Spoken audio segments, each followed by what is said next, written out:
What if I told you that Meghan Markle, the Duchess who stormed into the British royal family like a hurricane, has been caught in yet another secret maneuver?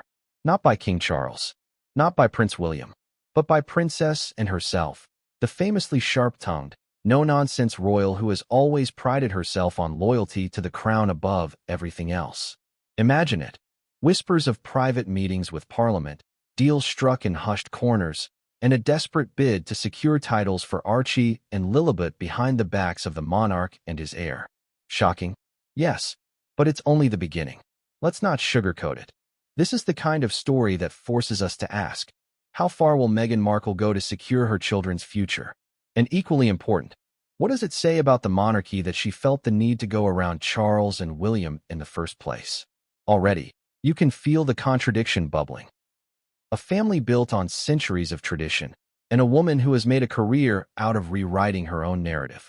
Before we continue, please hit the like button, subscribe to the channel, and turn on the notification bell for updates. Now, why does this matter right now? Because timing is everything in royal politics. The monarchy is fragile, Charles is aging, William is preparing for his reign, and Harry and Meghan remain half in, half out. At the very same moment, Parliament wields more influence than most people realize. Titles, funding, security, constitutional recognition. These things can be nudged, shaped, and in some cases, pressured by political hands. So when Meghan allegedly decided to appeal to the political establishment instead of the royal one, it wasn't just a family drama. It was a constitutional gamble. Think about that for a second. For centuries, the British monarchy has fought tooth and nail to keep political interference at arm's length. They wave from the balcony, smile at state dinners, and pretend politics is beneath them, but everyone knows Parliament holds a silent dagger. Meghan knew this too, and if the whispers are to be believed, she tried to wield it. But here's the twist.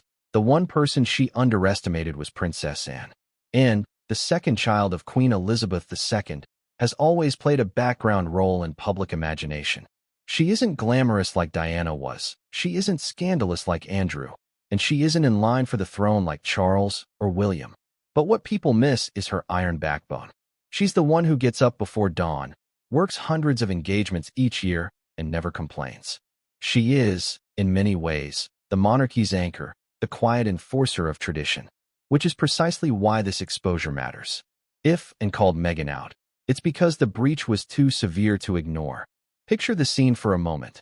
Meghan, polished, persuasive, sitting across from MPs behind closed doors. Maybe it's over tea, maybe in some discreet Westminster office. She's talking about fairness, about modernizing the monarchy, about protecting her children from the humiliation of being sidelined. On the surface, it almost sounds reasonable. Who wouldn't want to secure recognition for their children? But underneath, the strategy is clear. It's not just about titles. It's about leverage. Once Archie and Lilibet are styled prince and princess, Meghan regains a foothold in the royal narrative. No longer just an exiled duchess in California, but the mother of two royal heirs. That's a brand, a power position, and a bargaining chip all in one. And yet, Meghan miscalculated one vital truth. Parliament may smile, but it never forgets who it's dealing with. They are politicians, not fairy tale dream makers. Many MPs are deeply loyal to the monarchy. Others are wary of associating too closely with figures who carry scandal. By involving them, Meghan risked pulling the curtain back on a centuries-old agreement. The royals stay out of politics, and politicians stay out of the family. It's a line that isn't meant to be crossed. And who better to enforce that line than Anne, the princess who has never chased glamour, never courted the press, and never once allowed her personal desires to overshadow the monarchy's survival. But before we dig into how and discovered Meghan's plan, we need to understand something fundamental. Meghan isn't acting in a vacuum. Every move she makes is shaped by her own history with the monarchy. Remember the Oprah interview? The moment Meghan declared there were conversations about her son's skin color and why Archie wouldn't be a prince, that wasn't just a bombshell. It was the opening salvo in a longer war over titles. Meghan made it clear that she believed the withholding of a title was discrimination and that her children's birthright was being denied. Fast forward to today, and the alleged Parliament lobbying suddenly looks less like a random act and more like a continuation of that fight. And then there's Harry. Poor Harry. caught between a wife who wants to protect her children and a family that sees her as manipulative. Does Harry support Meghan's push? Almost certainly. He's made it clear that his primary concern is security for his children, and titles unlock taxpayer-funded protection. But does Harry understand the full consequences of dragging Parliament into the mix? That's less certain. Here's where you, the viewer, come in. Ask yourself, if you were in Meghan's shoes, would you do the same?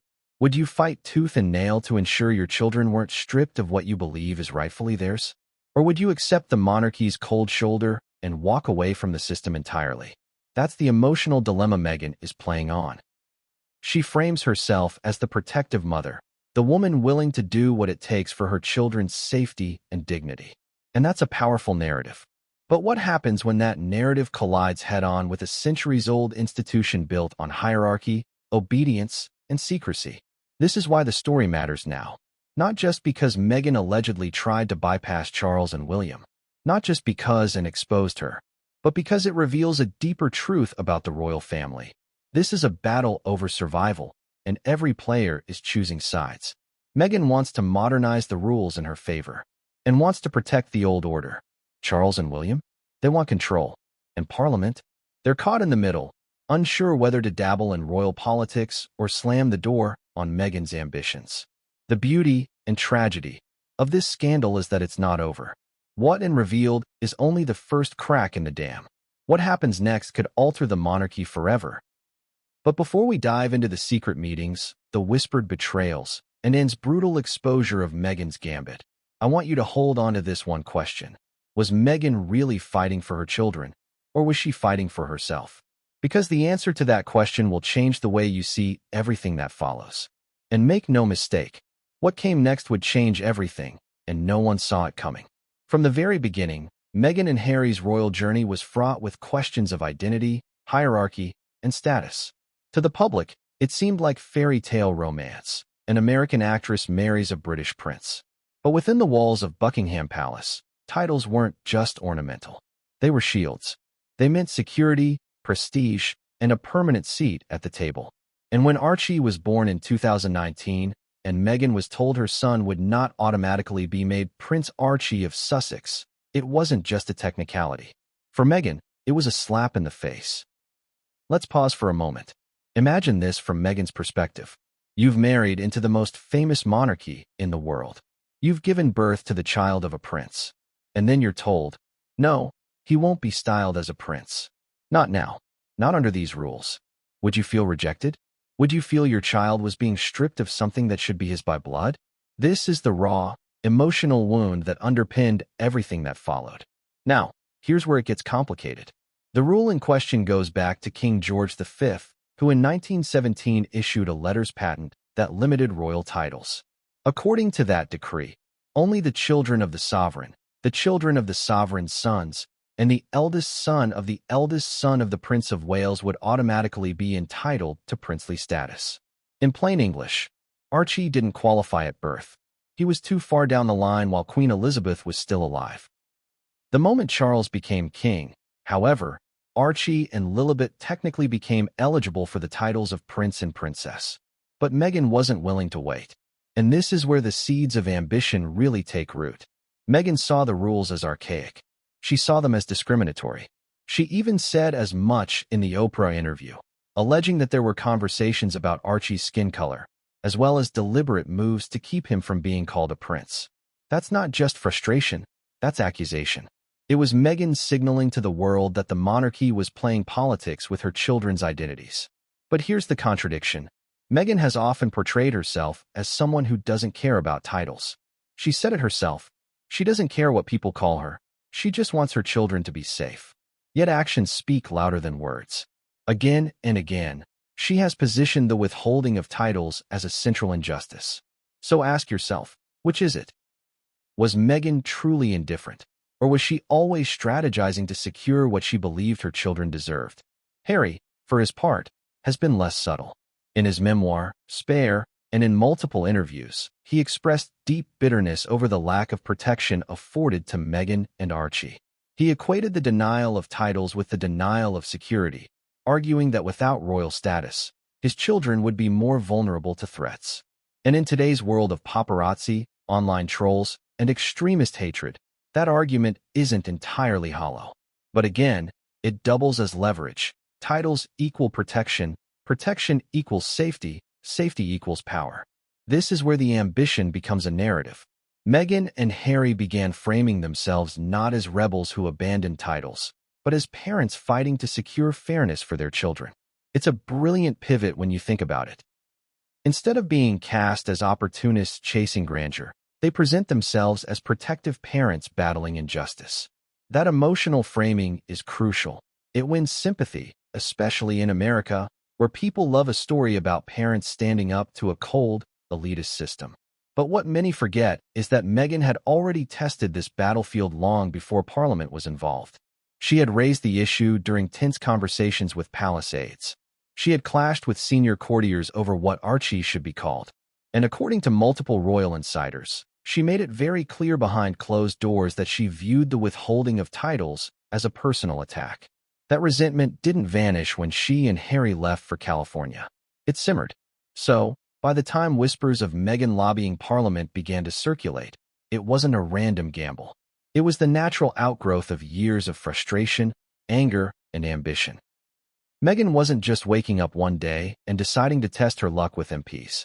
She was continuing a fight that had started in the nursery, in Archie's crib, in that first denial of a title.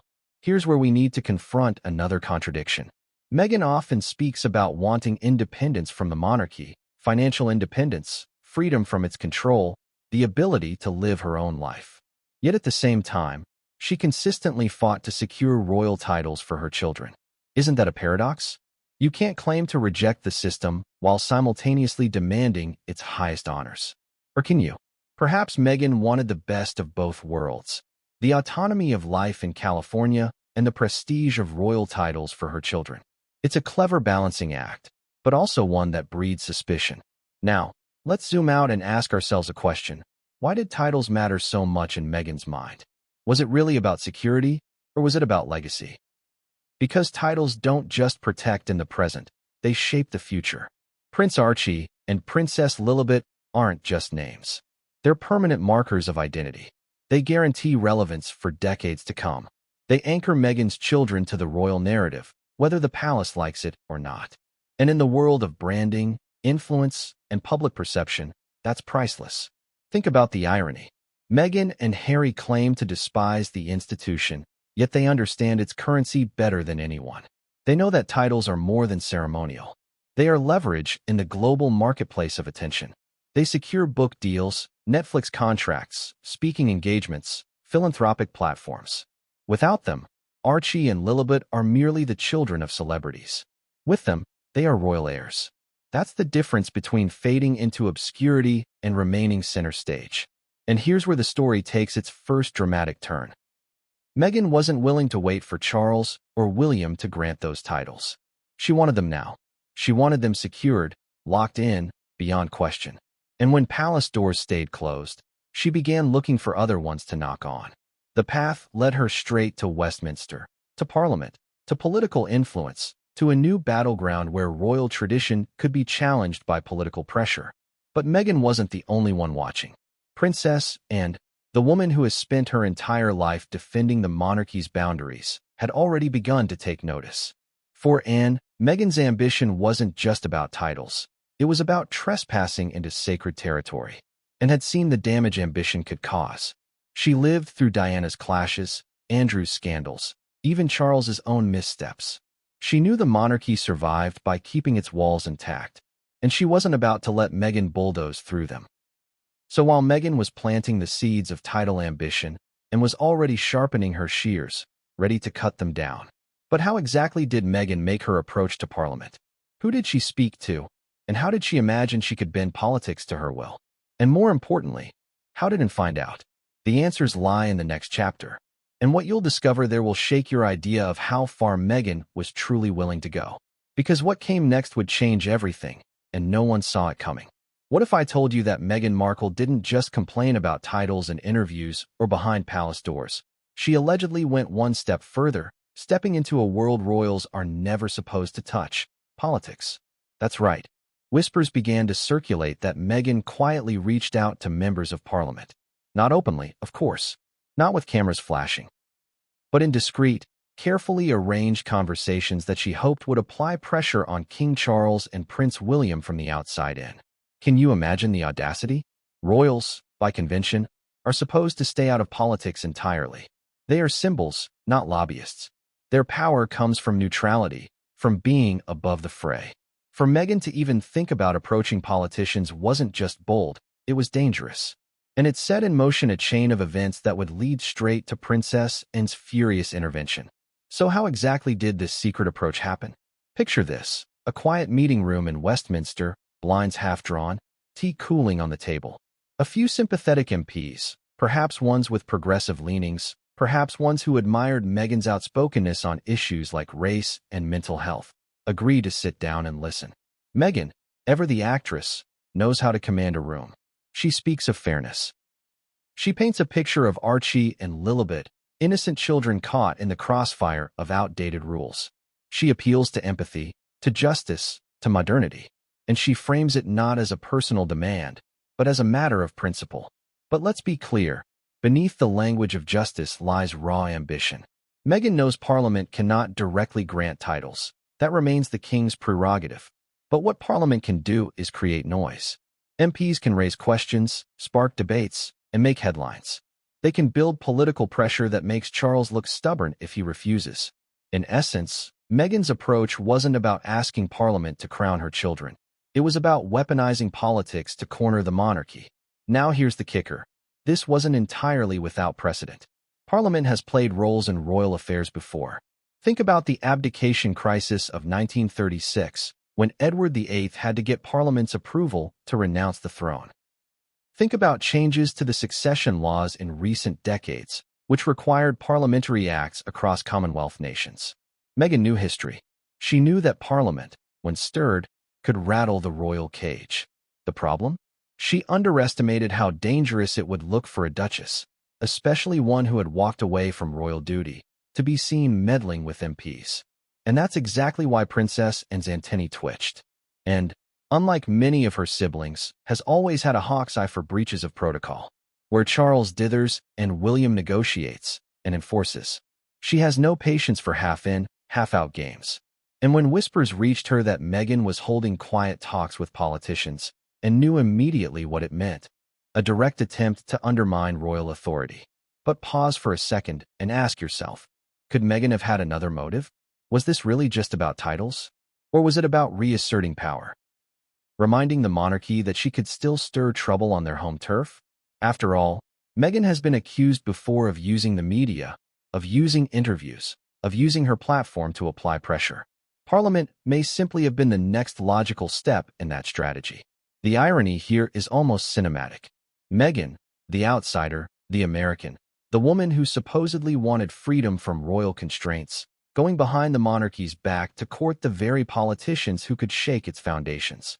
It's bold. It's reckless. It's Shakespearean. But here's where it gets deliciously tense. Politicians aren't fools. Some were undoubtedly flattered to be courted by Meghan. Others likely kept their distance, wary of being seen as pawns in a family feud. And in politics, leaks are inevitable. It only takes one aide, one loose tongue, one overheard remark, for whispers to reach the wrong ears. And when those whispers reached Princess Anne, the secret was over. Imagine the betrayal Anne must have felt. To her, the monarchy isn't a soap opera, it's survival. She's dedicated her entire life to ensuring that the crown remains untarnished. And here was Meghan, not just stepping out of line, but dragging Parliament into a fight over titles. To Anne, that was an act of sabotage, but the real drama was yet to unfold. Because Anne wasn't going to sit quietly. She wasn't going to let this slide. She was going to act, and Meghan had no idea that her carefully arranged, softly spoken conversations were about to explode into the open. And here's the question for you. Do you see Meghan's secret approach as bold motherhood or blatant manipulation? Was she fighting for her children, or was she undermining the monarchy itself? Because what Princess Anne did next would leave Meghan stunned, and it would send shockwaves through both Parliament and the palace alike. And what came next would change everything, and no one saw it coming. What if the most underestimated royal was also the most dangerous one to cross? That's Princess and in a nutshell. While the media often chases after William, Kate, Harry, and Meghan, it's and who quietly holds the monarchy together, and it's and who has the least tolerance for manipulation. When whispers reached her about Meghan's secret approach to Parliament, it wasn't just gossip to her. It was a line in the sand. And Anne, as history has shown again and again, is the last royal anyone should try to outmaneuver. Let's go back a bit. Who is Princess Anne really, beyond the tabloid caricatures? She is the only daughter of Queen Elizabeth II, and from a young age, she inherited her mother's sense of duty and her father's steel. Unlike Charles, she never obsessed over the crown. Unlike Andrew, she never craved attention. Unlike Harry, she never complained about her role. Instead, she put her head down and worked. Year after year, and has carried out more engagements than almost anyone else in the family. She shows up on time, dressed simply, says little, and leaves. No drama, no theatrics, just duty. And that's exactly why she commands respect within palace walls. Courtiers fear her bluntness. Staff admire her efficiency. The Queen herself often referred to and as the most reliable of her children. She doesn't charm the media like Diana once did, but behind closed doors and has influence, because she has credibility. When she speaks, people listen. Not because she's glamorous, but because she's consistent. Now contrast that with Meghan Markle. Meghan is polished, expressive, charismatic. She thrives on storytelling, framing narratives, and reshaping perception. She appeals to emotion and appeals to discipline. Meghan wants to modernize the monarchy and wants to preserve it. They are opposites in almost every way. So when it caught wind that Meghan had allegedly approached members of Parliament to secure titles for Archie and Lilibet, it was like waving a red flag in front of a bull. Here's the thing about, and she doesn't explode in public. She doesn't leak to the press. But behind the scenes, she is known for her sharp tongue and her refusal to tolerate nonsense. Courtiers have described her as the only royal who doesn't need handlers, because she'll say what she thinks regardless. She has a reputation for calling out hypocrisy in the bluntest terms, and she has never liked it when outsiders try to bend the monarchy to their own agenda. Think back to the scandals of the past. When Andrew embarrassed the family with his Epstein ties and was said to be one of the royals most vocal about stripping him of duties. When Diana challenged the monarchy's traditions and, though privately sympathetic to some of Diana's struggles, still stood firm that personal desires should not override duty. She's seen it all, lived through it all, and built armor that Meghan couldn't begin to imagine. So what did Anne do when she heard about Meghan's secret Parliament meetings? According to palace insiders, she didn't shrug it off as rumor. She began making inquiries. She quietly spoke to aides. She asked questions.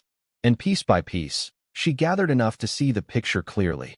Meghan had attempted to bypass the monarchy's chain of command and lobby politicians directly. For Anne, this was a betrayal on two levels. First, it was a breach of royal protocol, an unwritten rule that royals must remain neutral in politics. The monarchy survives precisely because it is above party squabbles. If Meghan blurred that line, even slightly, it threatened the monarchy's credibility. Second, it was a personal betrayal, and had spent her entire life serving the institution quietly, without complaint. To see Meghan, a relative newcomer, maneuvering in secret to get her way must have felt like an insult to everything and had sacrificed. Let's pause here and ask a question. Was Anne's reaction rooted in jealousy, as some Meghan supporters might argue? After all, Meghan is glamorous, adored by Hollywood, and has the ear of the global media. And, by contrast, has always been the workhorse, the unglamorous spare of her generation. Could Anne have felt threatened by Meghan's influence? It's possible. But the far more compelling explanation is that Anne wasn't motivated by envy. She was motivated by duty. To her, Meghan's actions weren't about glitz. They were about destabilization. And has never allowed destabilizers to go unchecked. Here's where the story grows even more fascinating. And has always had a unique bond with Parliament. While she, like all royals, remains politically neutral, she has worked closely with politicians on issues like rural affairs, equestrian organizations, and charities. She understands the balance between monarchy and politics better than most. So when Meghan tried to enlist MPs in her title battle, and didn't just see it as inappropriate. She saw it as a direct threat to that delicate balance. And this is where Anne's silent power comes in. She doesn't need to scream or leak or grandstand. All she has to do is whisper in the right ear. All she has to do is express her displeasure to Charles or William or senior courtiers. Because in the palace, Anne's word carries weight. She's not seen as dramatic, not seen as self-serving, not seen as a schemer. If Anne says something is a problem, it's taken seriously. Very seriously. Imagine Meghan's shock, then, when she realized her discreet meetings weren't as discreet as she thought. Someone had told Anne. Someone had exposed her maneuver. And unlike the media, Anne wouldn't play this like gossip. She would handle it like a breach of royal security. But here's the irony that stings the most. Meghan likely thought she was being clever, going around Charles and William, appealing to Parliament for leverage. But in doing so, she ended up going head-to-head with the one royal who could expose her without hesitation. She thought Charles might waver, William might hesitate. But Anne doesn't blink. And that's why this story is so explosive. It's not just about Meghan's ambition.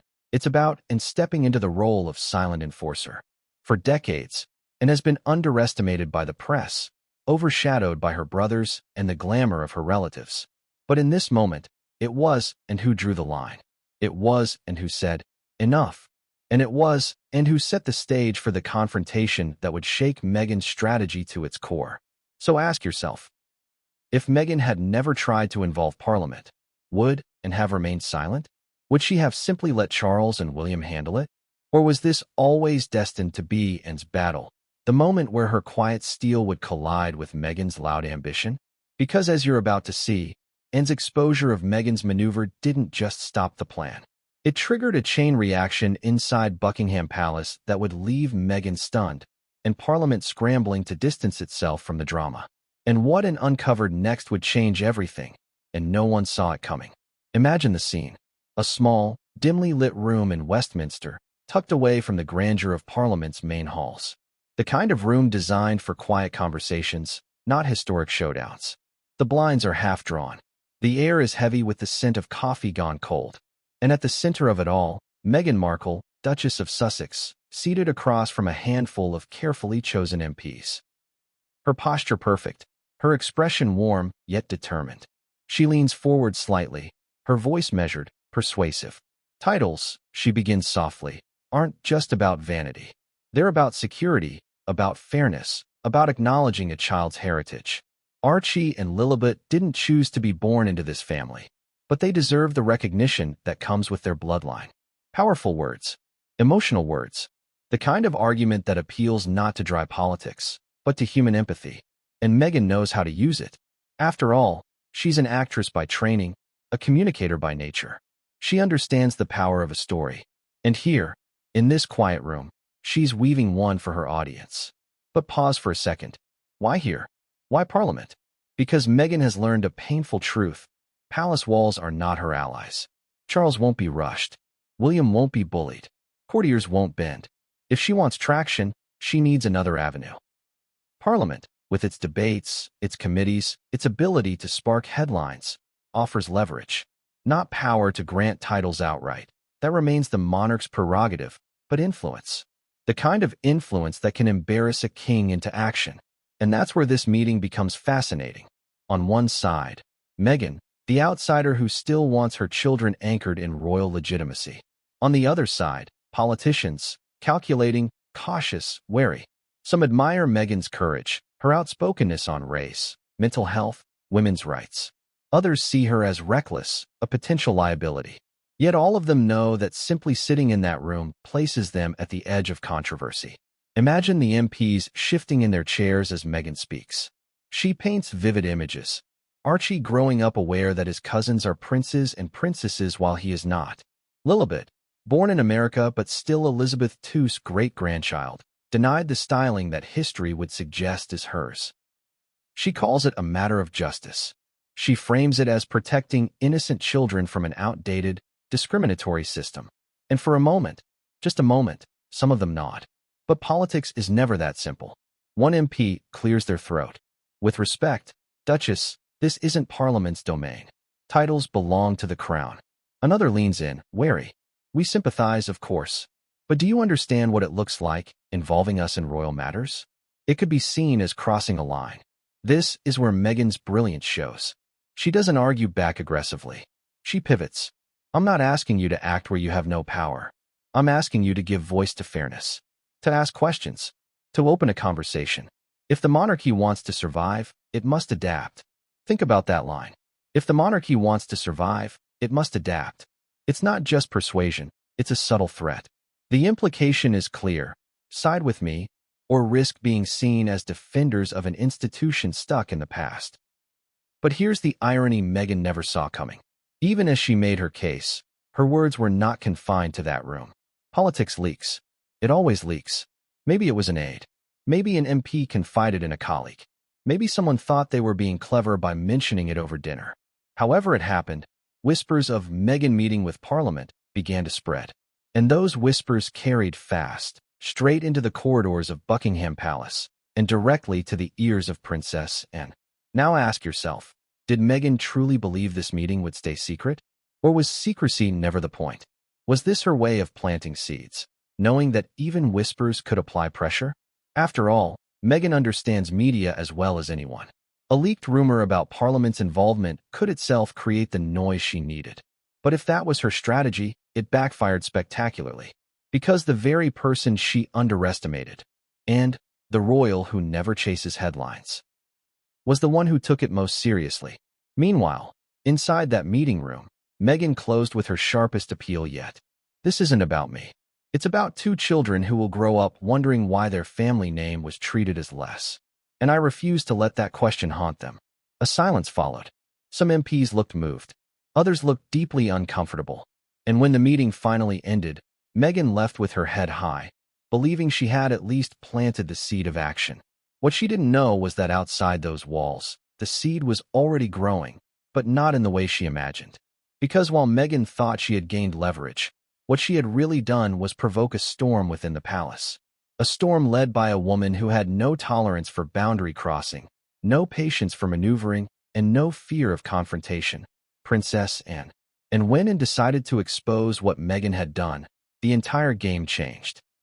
But how, exactly, did Anne uncover the details of that secret meeting? And what did she do once she had the proof? The answer would shock Meghan to her core. Because what Anne did next would change everything, and no one saw it coming.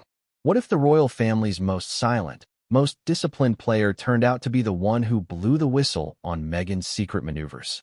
That's exactly what happened when Princess Anne took action. Meghan may have thought her discreet conversations with Parliament would stay buried behind closed doors.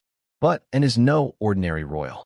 She is the monarchy's watchdog, the one who doesn't blink, doesn't flinch, and doesn't hesitate to defend the institution. And when the whispers about Meghan's secret lobbying reached her ears, she didn't just listen, she moved. Let's rewind for a moment. The rumors about Meghan's Parliament outreach didn't appear out of thin air. They trickled through the system like smoke before a fire. An aide overhears a name dropped. An MP casually mentions a certain duchess, trying to bend their ear. A reporter's source picks up chatter about meetings that don't appear on official diaries. At first, it sounded like gossip. But in the royal world, gossip is currency. And when enough pieces of the puzzle drifted toward Anne, she connected them faster than anyone else could. Here's what made Anne different. She doesn't rely on spin doctors or courtiers to interpret these things for her. She asks questions herself. She picks up the phone. She confronts people directly.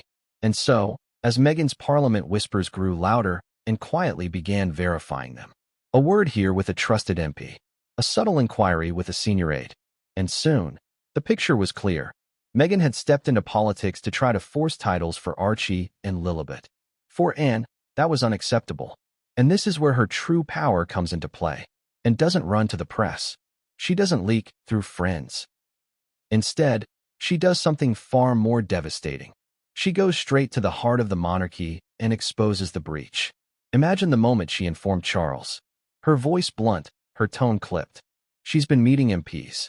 Behind your back. Behind William's. To push for titles. No theatrics. Just cold, hard facts. Charles, of course, would have been stunned. William too. To be undermined not just in the press, but in Parliament? That crossed a line they could not ignore. But for Anne, The emotional weight was even heavier.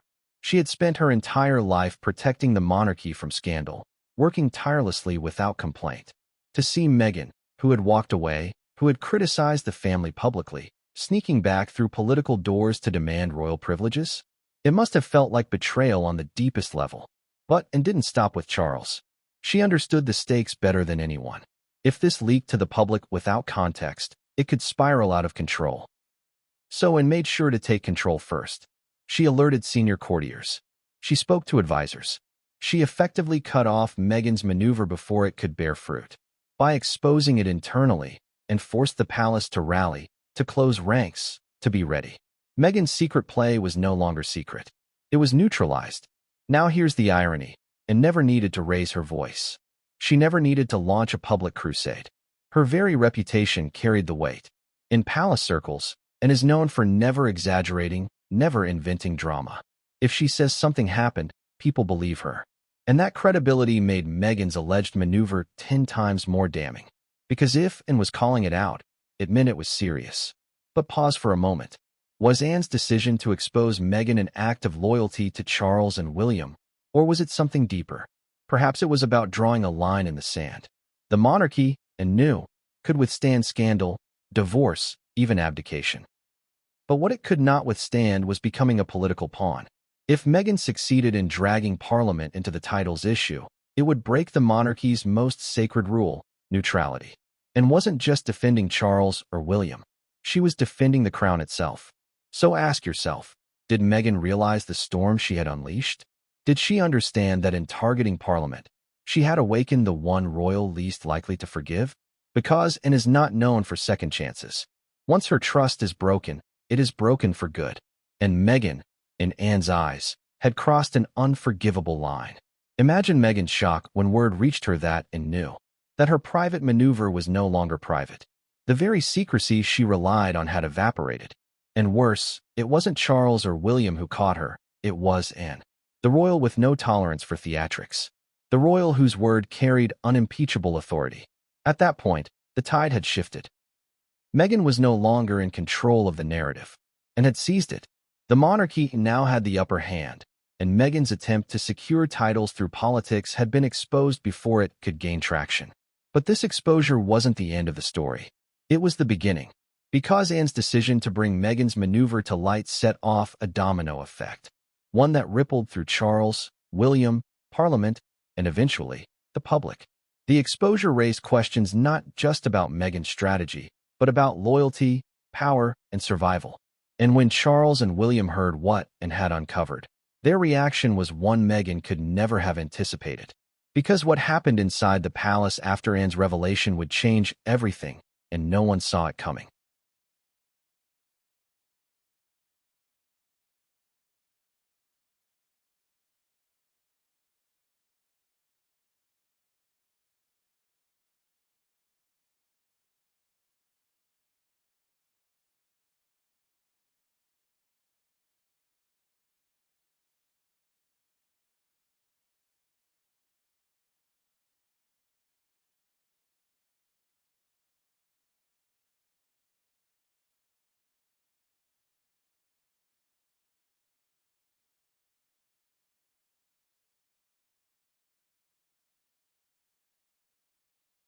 Imagine being King Charles. You're juggling the weight of the crown, the endless public duties, the constant scrutiny of the press.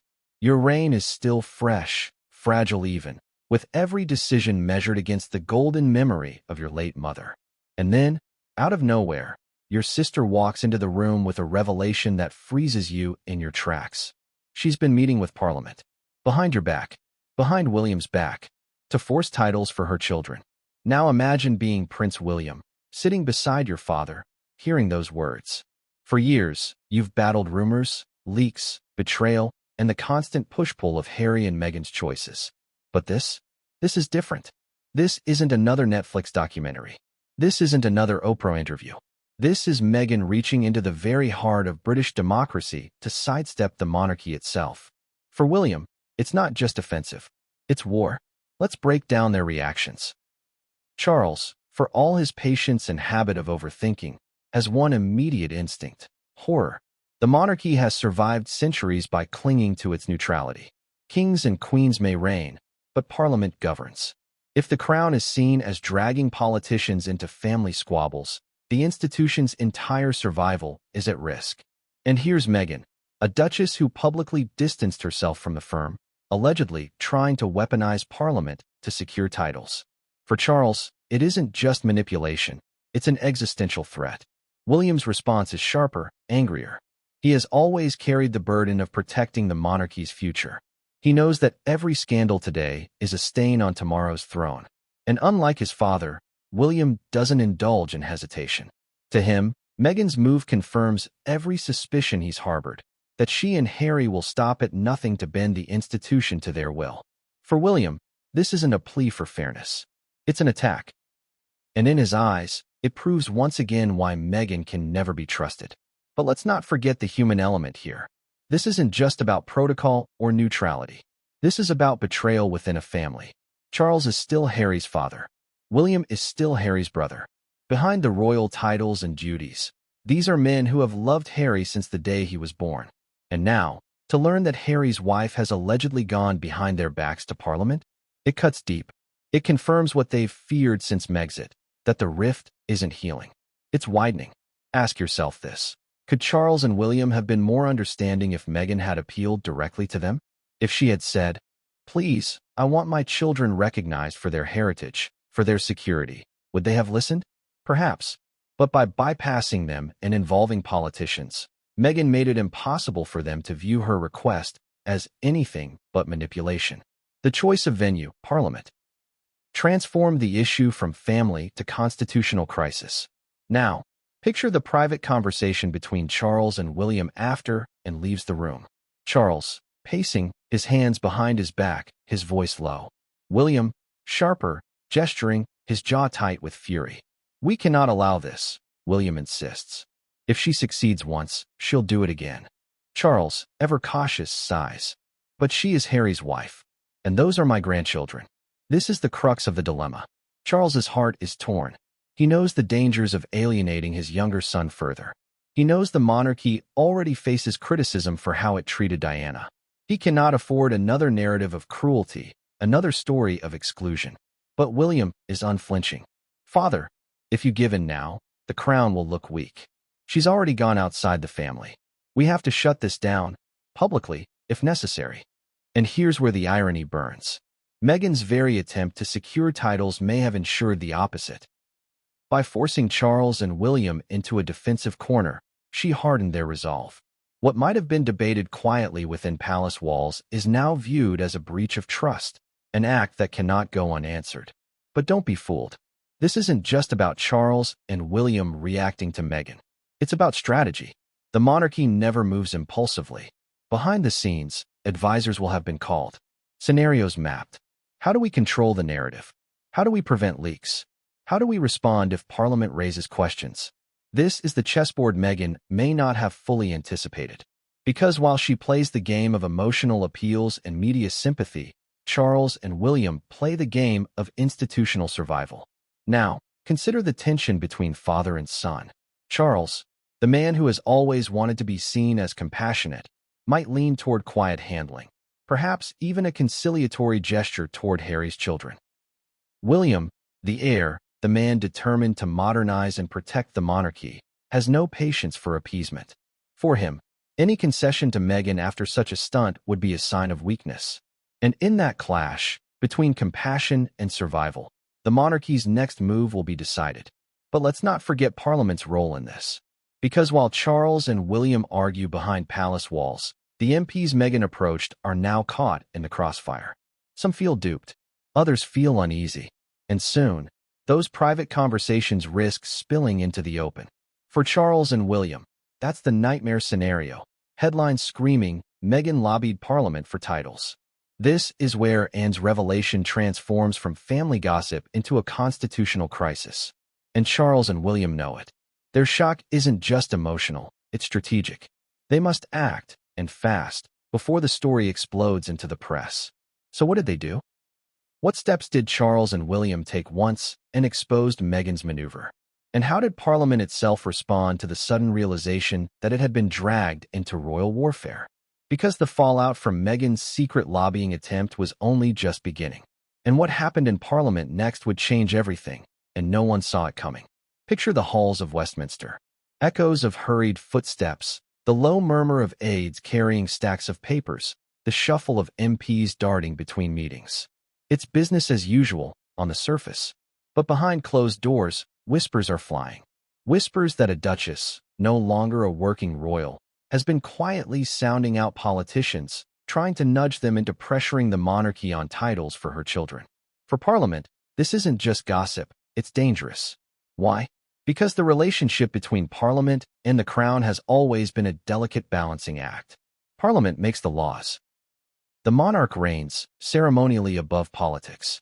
That's the bargain. When Edward VIII abdicated in 1936, Parliament had to pass legislation. When succession laws were modernized in 2013, Parliament was involved. But those were official, constitutional matters. What Meghan allegedly tried to do, that was personal. That was family. And suddenly, Parliament was being pulled into a family feud it had no desire to touch. Let's imagine the mood inside a small gathering of MPs once word of Meghan's outreach began to spread. Some of them roll their eyes. She wants us to do what? Pressure the king. Others shift uncomfortably. They sympathize with her story, perhaps admire her courage to speak against the institution. But even they know, stepping into this arena is political suicide. The monarchy may not wield direct power anymore, but public respect for the institution runs deep. Any MP seen as meddling in royal titles risks being painted as disloyal to tradition. And yet, the very fact that Meghan had approached them was enough to stir debate. Over drinks in parliamentary clubs, in quiet corridors, the question was whispered, should Parliament have a say in this? Some reminded their colleagues that Parliament has intervened before in succession issues. Others argued that children should not be punished for their parents' decisions to step back from duty. But the majority view was clear, this isn't our business. Now, let's step into the shoes of those MPs. Imagine you're sitting at your desk. A note arrives from an aide saying Meghan Markle wants to meet privately. You know it's risky, but you agree, out of curiosity, out of sympathy, maybe even out of ambition. And then she tells you her children are being denied titles unfairly. She appeals to your sense of justice. She frames it as a modern issue, one about race, equality, fairness. For a moment, you feel the pull. But then reality hits. What can you actually do? This is where Parliament's position crystallizes. On paper, they cannot grant titles. That is the king's prerogative. But what they can do is make noise. They can raise questions, issue statements, even float debates that embarrass the monarchy into action. And that was Meghan's gamble. She wasn't asking for legislation. She was asking for leverage. But here's where it backfired. The more MPs discussed it, the more they realized how dangerous it would be to even appear sympathetic. Some began to distance themselves. Others, fearing leaks, denied ever meeting her. And slowly, the very people Meghan hoped would support her began to recoil. Because in politics, perception is everything. Now, imagine how this looked to Parliament once princess and exposed it.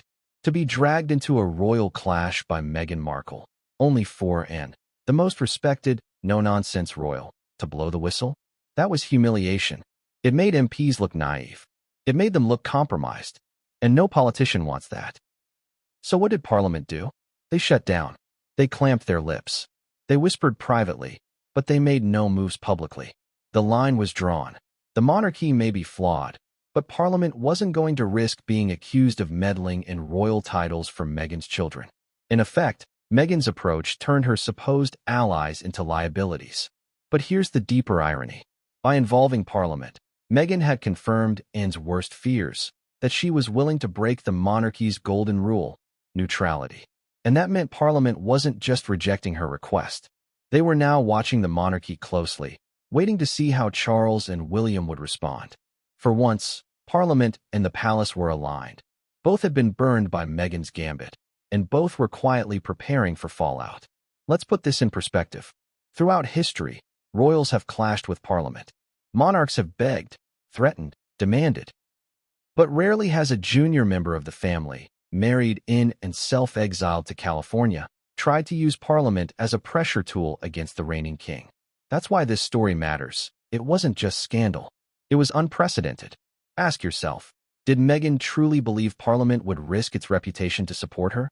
Or was her goal never to secure action, but simply to stir noise, to show Charles and William that she still had reach, still had influence, still had power? Either way, Parliament's position was now clear. They wouldn't be Meghan's weapon. Instead, they would quietly withdraw, leaving her exposed.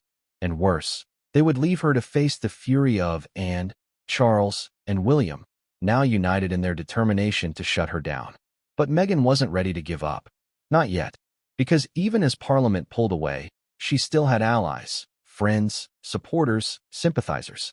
And when those allies began to feel the heat, Meghan's entire strategy began to unravel. Because the next domino to fall wasn't Parliament at all. It was Meghan's own circle. And what happened to her allies next would change everything, and no one saw it coming. What happens when your allies, your carefully chosen confidants, the very people you believed would stand with you no matter what, suddenly start to pull away? That's the position Meghan Markle found herself in after whispers of her secret meetings with Parliament began to leak. At first, she must have felt confident. Meghan has always been skilled at building networks.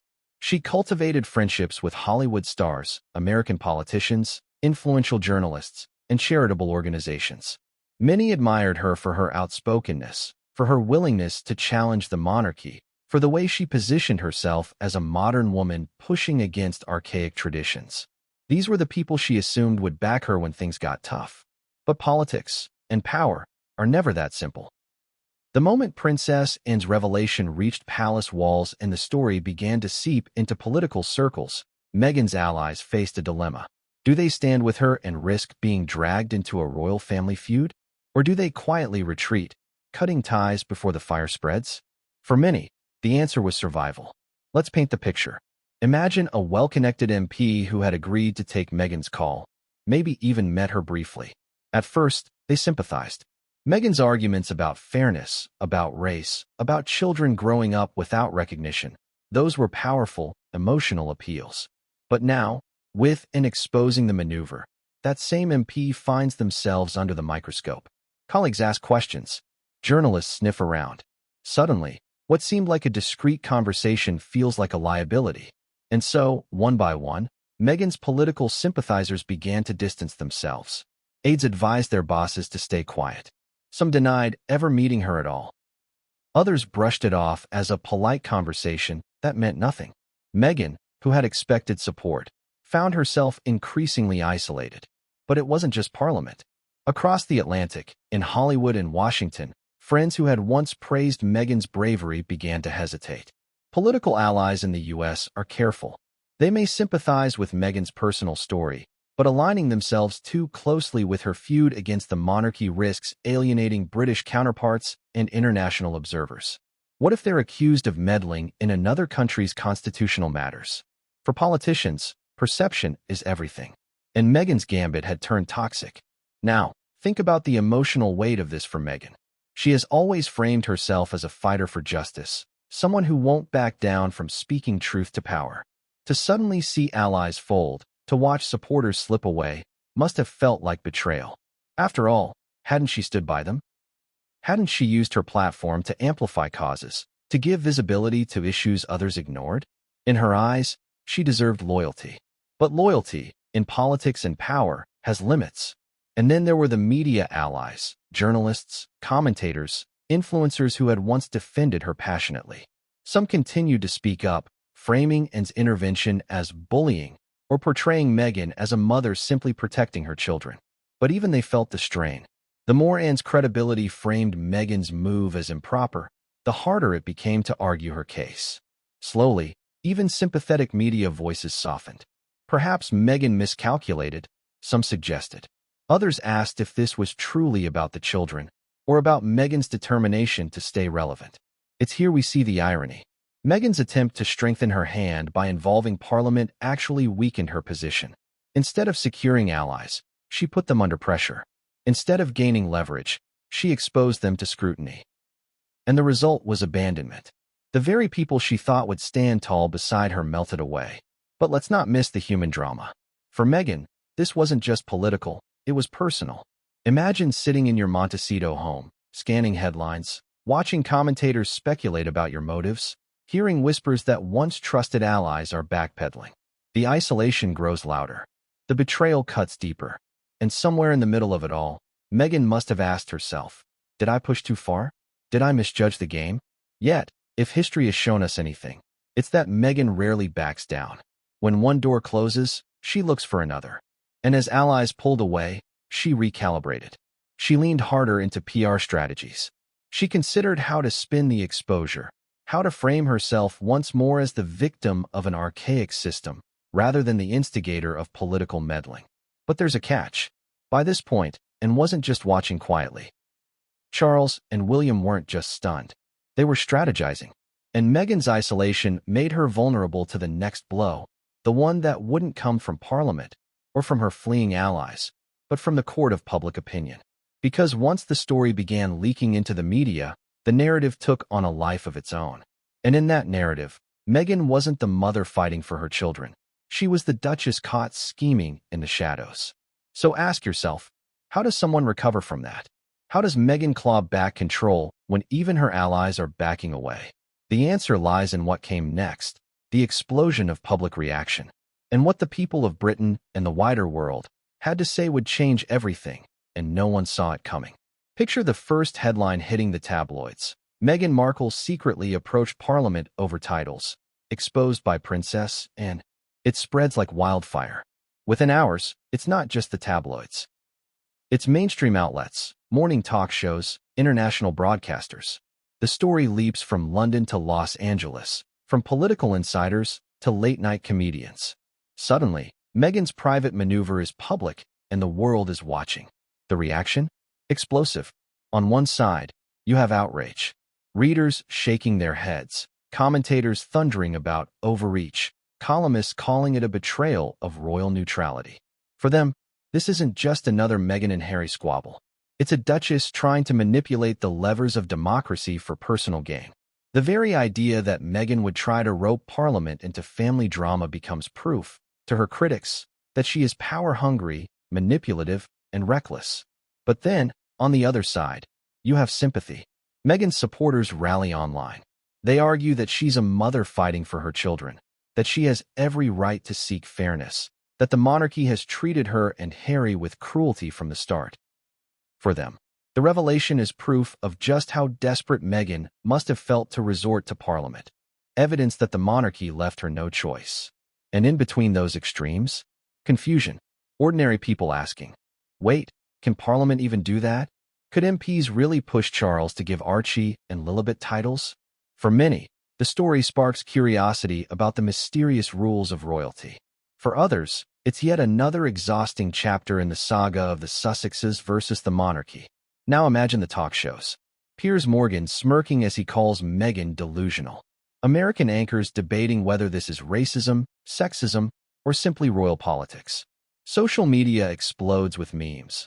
Meghan photoshopped as a shadowy lobbyist, princess, and depicted as the enforcer slamming doors shut. Hashtags trend worldwide. Hashtag Meghan versus and hashtag Titlegate. Hashtag protect the crown. The irony? Meghan's original goal was to secure recognition for her children. But the public conversation quickly shifts away from Archie and Lilibet. Instead, it becomes about Meghan herself, her tactics, her ambition, her credibility. The children, the supposed center of the fight, are reduced to symbols in a much larger war of narratives. And then there's the British public specifically. In pubs, in offices, in WhatsApp chats, people voice their opinions. Some say, she's gone too far this time. Others mutter, well, if the kids are royal blood, why not? But most agree on one thing. Involving Parliament was a dangerous move. It feels like breaking a sacred barrier, dragging politicians into a family feud. Meanwhile, the monarchy is watching carefully. For Charles, public reaction is critical. He knows his reign is fragile, that respect for the crown can erode with each scandal. For William, the headlines confirm his fears. Meghan is winning attention again, forcing them to react. And for Anne, the reaction validates her decision to expose Meghan. She doesn't care about trending hashtags. She cares about the crown surviving intact. And in her eyes, the public outrage is proof that she was right to sound the alarm. But let's not forget the emotional tone of this moment. Meghan, in California, scrolling through coverage, must have felt a mix of fury and vindication. Fury that and had exposed her, that headlines painted her as manipulative. Vindication that people were talking about Archie and Lilibet again, that the world was being forced to ask why her children were treated differently. For Meghan, attention is oxygen, and even bad press can be spun into a story of victimhood. Saw it coming.